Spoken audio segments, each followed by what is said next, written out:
இந்த சேனல் உங்களுக்கு பிடிச்சிருந்துச்சுன்னா கீழே ரெட் கலரில் சப்ஸ்கிரைப் பட்டன் இருக்கும், அதை கிளிக் பண்ணுங்கள். கூடவே பெல் சிம்பல் ஒன்று வரும், அதையும் கிளிக் பண்ணுங்கள். எங்களோட வீடியோக்கள் அடுத்தடுத்து உங்களை வந்து சேரும்.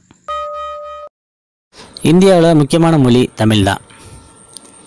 இந்தியாவில் முக்கியமான இடம் தமிழ்நாடு தான். இந்தியாவில் விசித்திரமான இடமும் தமிழ்நாடு தான்.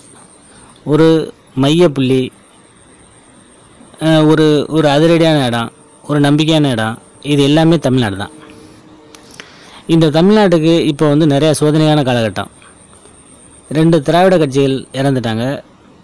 அவங்களுக்கு அப்புறம் வந்து எதாச்சியாக வந்து சந்தர்ப்ப சூழ்நிலை நிர்வாகத்தை பிடிக்கிட்டவங்களும் தன்னால் எவ்வளோ முடியணுமோ சுருட்டணுமோ அவ்வளோ சுருட்ட ஆரம்பிச்சிட்டாங்க சுயநலத்தில். அவங்கள வந்து தாங்கி பிடிச்சிக்கிட்டு இங்கே வந்து இன்னொருத்தோட வடநாட்டோட அதிகாரத்தை அடையாளத்தை இங்கே புகுத்துறதுக்கு நிறையா வேலையெல்லாம் பார்த்துக்கிட்டு இருக்காங்க. ஆக தமிழ்நாடு தான் வந்து எல்லா விஷயத்துக்கும். தமிழ்நாடு பகடக்காய், தமிழ்நாடு கேடயம், சுரண்டுறதுக்கும் தமிழ்நாடு தான். இதெல்லாம் யூஸ் பண்ணிவிட்டு கடைசியில் என்ன பண்ணுவாங்க, வேப்பங்காயை தூக்கி எறிஞ்சிடுவாங்க. அப்படி தான் இப்போ நிறையா விஷயங்கள் நடந்துகிட்ருக்கு. தமிழ்நாடு ஹெல்ப் பண்ணுறதுக்கு யாரும் இல்லை. இப்போது கொஞ்சம் காலத்துக்கு முன்னாடி தமிழ்நாட்டு மக்களை வந்து புரட்டி போட்டுச்சு, வாழ்வாதாரத்தை க்ளோஸ் பண்ணிச்சு கஜா புயல். அதுக்கு ஒரு பிரதமராக, ஒரு நாட்டை ஆள்றவராக எந்த வார்த்தையுமே சொல்லலை இது வரைக்கும். அதுக்கப்புறம் தூத்துக்குடியில் வந்து ஒரு 10-13 பேர் இறந்தாங்க. அது யார் சுட்டாங்களோ தெரியல, ஆனால் அதுக்கு ஒரு வார்த்தை கூட சொல்லலை. இந்த விவசாயிகள் வந்து இங்கே போகிறான்னு இல்லாமல் தன்னோட வாழ்வாதாரத்தை காப்பாற்றுறதுக்கு, வயிற்றை காப்பாற்றுறதுக்கு, விவசாயத்தை காப்பாற்றுங்கன்னு சொல்லி யார்கிட்ட கேட்க முடியும்? பிரதமர் தான் கேட்க முடியும். டெல்லிக்கே போய் கேட்டாங்க, இங்கே கேட்டாங்க, கண்டுக்கலை. டெல்லிக்கு போய் போராடினாங்க. யாரோ ஒரு புண்ணியவான் வந்து சோத்தை போட்டு அங்கே போராட விட்டார். பசி பட்னி அரை பட்னியோடு வந்து போராடினாங்க. தலைகீழ மணலில் கூட நின்று பார்த்தாங்க. எட்டி கூட பார்க்கல பிரதமர்.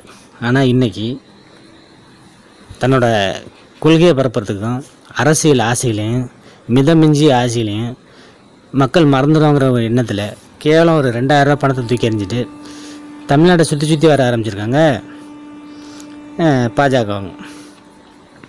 இப்படிலாம் இருந்தாலும் மக்களுக்கு வந்து விருப்பத்தை தான் உண்டாக்குது. கஷ்டப்படுற நேரத்தில் வந்து தமிழ்நாட்டுக்கு யாரும் வர்றதில்லை. இப்போ அவங்களுக்கு அதாவது ஆதாயம்னா தமிழ்நாடு வந்து பகடக்காயை வந்து மாற்ற ஆரம்பிச்சிடுறாங்க. அப்படின்னு தான் மக்கள் வந்து கோபப்படுறாங்க. அப்படிலாம் இருந்தாலும் அதாவது தமிழ்நாட்டை பொறுத்த மட்டும் தன்னை நம்பி வந்தவங்கள எப்பவும் விட மாட்டான். அதே மாதிரி தான் இந்த இந்திய இராணுவத்துலேயும் இப்போ நிறையா நாடகங்கள் நடந்துச்சு. புல்வாமா பிரச்சனை புஷ்வானாக போனாலும், அதுக்கப்புறம் இவங்க நடத்துகிற நாடாமல் தெரிஞ்சாலும், அந்த சூழ்ச்சியோ ஒரு போர் மாதிரி நடந்த விஷயங்களில் நம்ம அபிநந்தன் தம்பி மாட்டிக்கிட்டாரு. என்ன நடந்தாலும் தன்னோட உயிரை போனாலும் தன்னோட குடும்பம் வந்து போனாலும் இராணுவ ரகசியங்களை கடைசி வரைக்கும் விடக்கூடாது. சித்திரவதை பண்ணி செத்தாலும் கொஞ்சம் கொஞ்சமாக சித்திரவதை பண்ணி நம்மளை கொண்ட மெனக்கட்டாலும் பாகிஸ்தான்கிட்ட இந்திய இராணுவ ரகசியத்தை சொல்லக்கூடாதுங்கிற ஒரு உறுதிமொழியோட தன்னோட பாரம்பரியமான ஒரு வீரத்தை விட்டு கொடுக்காமல் வந்து சேர்ந்தாப்புல நம்ம தமிழன் அபிநந்தன். அந்த அபிநந்தன் மூலியமாக தான் இவ்வளோ பரபரப்பு முடிஞ்சு. யார் நடத்தின இடமோ, யார் ஆரம்பித்து வச்சதோ, ஆனால் முடிச்சு வச்சது ஒரு தமிழன். ஒரு வீரமாக கம்பினா வந்து இறங்கிட்டாப்புல அபிநந்தன்.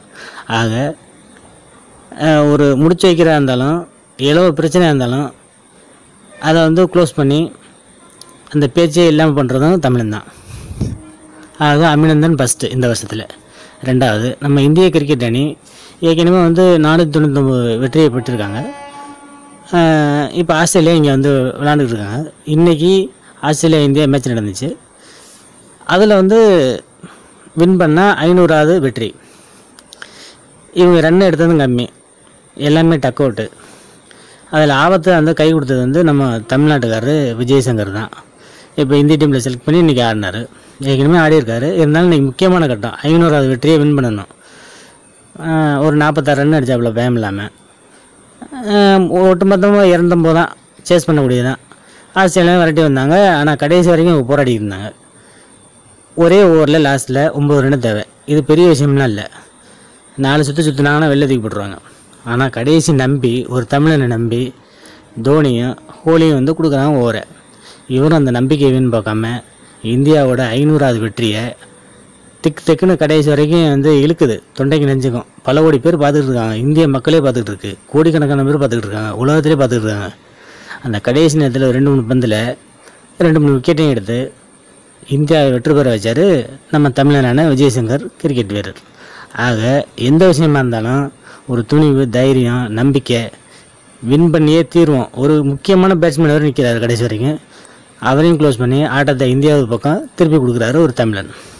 ஆக எதை முடிச்சு வைக்கிறந்தாலும் தமிழன் தான் வரணும். இப்போ அபிநந்தனும் விஜயசங்கரும் இந்த வருஷத்துலேருந்து ஸ்டார். அவங்கள நம்ம பிரதமர் பாராட்டி தான் ஆகணும். இன்னொரு தமிழரை எலெக்ஷனுக்கு அப்புறம் பாராட்டுவார். அதையும் நம்ம பார்க்க தான் போகிறோம். அந்த தமிழனை மறக்கவும் மாட்டார். இந்த சேனல் உங்களுக்கு பிடிச்சிருச்சுன்னா சப்ஸ்கிரைப் பண்ணுங்கள், லைக் பண்ணுங்கள், ஷேர் பண்ணுங்கள். உங்களோட கருத்துக்களை கீழே உள்ள கமெண்ட் பாக்ஸில் கமெண்ட் பண்ணுங்கள்.